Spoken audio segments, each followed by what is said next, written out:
Between being obsessed with an ex-girlfriend, a soon-to-be father who's feeling compelled to run away from a healthy marriage, and being driven by loneliness and isolation to attempt suicide, it's safe to say the Whitman brothers have some problems that need to be worked out, which is why Francis drags his brothers on the trip to begin with, but it's only after they're thrown off the Darjeeling locomotive that what I think is the most important part of the story happens. The brothers bring the dead boy home to his grief-stricken father, and they're able to watch the boy's family prepare to say goodbye to the child they've lost.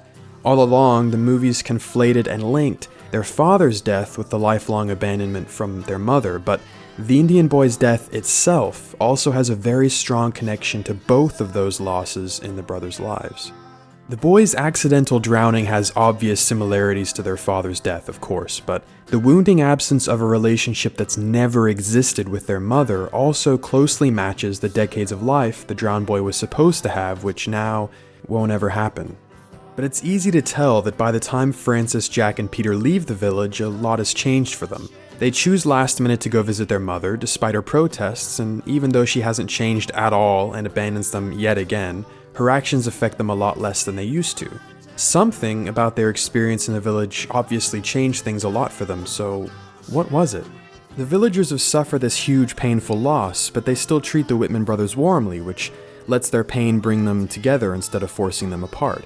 The villagers let themselves grieve, but they also pair the grief with the beauty of their ceremonies. I mean, there's definitely a duality to them burning their son's body on a pyre and then getting together in the river afterwards to wash off the smoke and ash. In comparison, the Whitman brothers insist on carrying their father's heavy suitcases with them everywhere, like miniature caskets with his initials monogrammed on the sides. Peter, who's pretty soon going to be a father himself, keeps wearing his father's prescription glasses even though they give him migraines, and then there's the fact that their mother's abandonment has sabotaged both their self-worth and pretty much every effort they make to connect with other people. Now, terrible things happening is a fact of life, and unfortunately sometimes there's no way to fix them. Nothing's going to bring Francis, Jack, and Peter's father back from the dead, and while they do go and confront their mother, Wes Anderson avoids the easy ending of their relationship suddenly repairing, which I think brings a lot of realism to the story.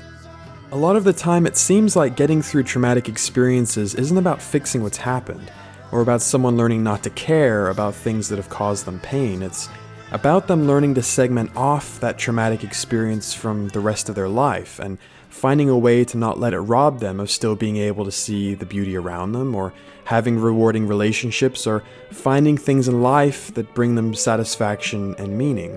And I think the main thing that Francis, Jack, and Peter learn from the villagers' example is that although suffering from abandonment or loss is universal, letting it devour and ruin all other parts of their life doesn't have to be. Thanks for watching. I'll be posting more content like this soon, so if you enjoyed the video, show me by hitting like and subscribing.